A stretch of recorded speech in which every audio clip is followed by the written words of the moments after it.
નમસ્કાર મિત્રો, education with Jignesh ચેનલમાં તમારું સ્વાગત છે અને હું છું જિગ્નેશ. મિત્રો, આજે આપણે વિડીયોમાં વાત કરવી છે 9થી 12ના ડોક્યુમેન્ટ વેરિફિકેશન સમયે રજૂ કરવાના આધારોની વાત કરવી છે.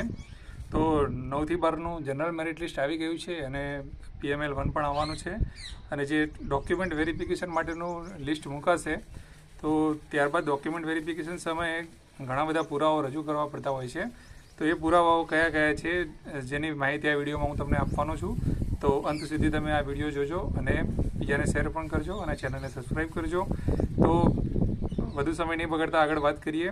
તો ડીવીની અંદર જે લિસ્ટ આવશે એમાં જે ઉમેદવારોને બોલાવવામાં આવશે એમને કયા કયા ડોક્યુમેન્ટ સાથે રાખવાના છે એની વાત કરીએ આપણે. તો સૌપ્રથમ વાત કરીએ કે 10 અને 12ને લગતા તમામ માર્કશીટ તમારે રાખવાની છે. એટલે કે ધોરણ 10 અને 12થી આપણે સ્ટાર્ટ કરીએ તો એનું જે તમારું ટ્રાયલ સર્ટિફિકેટ છે, માર્કશીટ કદાચ માગતા નથી પણ માગે સાથે રાખવી જરૂરી છે, તો એની પણ ઝેરોક્સ તમારે સાથે રાખવી જરૂરી છે.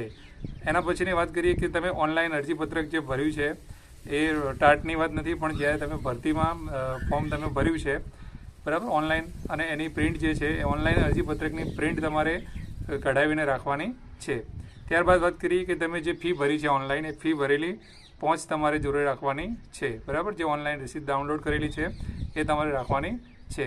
આ બે વસ્તુ થઈ. એના પછીની વાત છે, જો તમારા નામ કે અટકમાં કોઈ ફેરફાર છે તો નામ અટકમાં ફેરફાર અંગેનું એફિડેવિટ તમારે જરૂરથી સાથે રાખવાનું છે. આ એફિડેવિટ તમારે રજૂ કરવું પડશે. તમે કોઈ નામ કે અટકમાં તમારે કંઈ ભૂલ હોય, ફેરફાર હોય અને ચેન્જ કરાવી હોય તો એનું એફિડેવિટ કરીને રાખવાનું છે. આટલી 3 વસ્તુઓ પછી હવે મુખ્ય જે પુરાવાઓ જે શરૂ થાય છે એમાં છે પહેલું છે LC સ્કૂલ લિવિંગ સર્ટિફિકેટ. આ LC જન્મ તારીખના પુરાવા તરીકે અને મુખ્ય પુરાવા તરીકે LC તમારે રાખવાનું થશે. પછી છે જાતિનું પ્રમાણપત્ર. હવે જાતિનું પ્રમાણપત્ર કોના માટે આવશે? જે કેટેગરીના ઉમેદવારો છે એના માટે. EWS, OBC, SC અને ST આ લોકો ઉમેદવારો માટે જાતિનું પ્રમાણપત્ર હોવું ફરજિયાત છે. તો જાતિનું પ્રમાણપત્ર તમારે કઢાવી લેવાનું જો ના હોય તો. PH માટે જે લાગુ પડતો હોય પ્રમાણે જે શારીરિક અસક્ષમતાનું જે પ્રમાણપત્ર હોય છે એ પણ કઢાવી લેવાનું થશે. ત્યારબાદ SCBC ઉમેદવારો માટે જે નોન ક્રિમિનલ સર્ટિફિકેટ જે હોય છે, પાત્રતા જે નોન ક્રિમિનલ સર્ટિફિકેટ જો તારીખ એની જતી રહી હોય તો વેબસાઇટમાં જણાવેલી સૂચનાઓ પ્રમાણે તમારે નવું નોન ક્રિમિનલ સર્ટિફિકેટ કઢાવવાનું રહેશે. હવે મિત્રો આગળની વાત કરીએ કે જ્યારે પણ ટાટનું પરીક્ષાનું અને ભરતીનું જ્યારે તમે ફોર્મ ભર્યું એમાં જો કોમ્પ્યુટરની જાણકારીમાં તમે યસ કરેલું હોય તો તમારે કોમ્પ્યુટરનું સર્ટિફિકેટની ઝેરોક્સ પણ તમારે રાખવી પડશે. અને એ એવી રીતે કે તમે એ પ્રમાણે કોઈ ડિગ્રી લીધેલી હોય એને સમકક્ષ, અથવા તમારી ડિગ્રીમાં કોમ્પ્યુટર વિષય ઓલરેડી આપતો હોય તો એ ડિગ્રીની પણ ઝેરોક્સ મતલબ પ્રમાણપત્રની ઝેરોક્સ તમે સાથે રાખી શકો છો.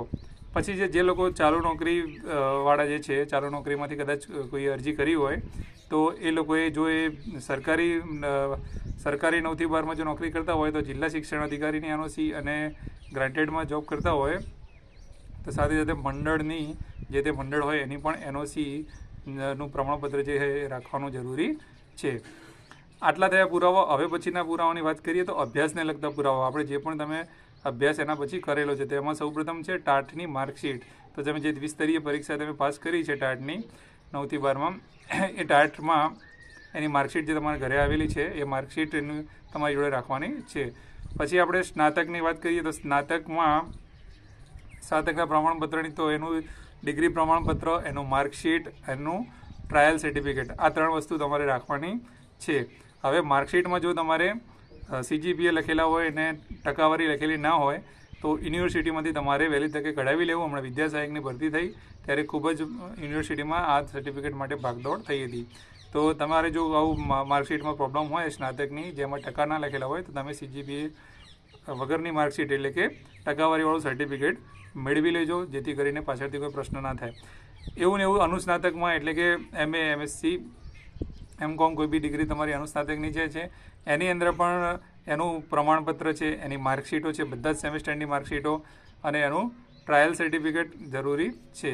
અમુક કિસ્સામાં પ્રોવિઝનલ ટ્રાયલ સર્ટિફિકેટ જો આપેલું હોય તો ચાલે છે, પણ લગભગ તમારી પાસે સમય છે તો તમારે કઢાવી લેવું. અને માર્કશીટનું જે ગ્રાન્ડ ટોટલવાળું જે યુનિવર્સિટીમાંથી કઢાવશો તો સારું રહેશે. તો આ થયું સ્નાતક અને અનુસ્નાતકની વાત. ત્યારબાદ બીએડની વાત કરીએ તો બીએડની માર્કશીટ જોઈશે, બીએડનું ડિગ્રી સર્ટિફિકેટ, એનું ટ્રાયલ સર્ટિફિકેટ અને એનસીટી માન્યતા પ્રાપ્ત સર્ટિફિકેટ, આટલા સર્ટિફિકેટ બીએડના હોવા જરૂરી છે.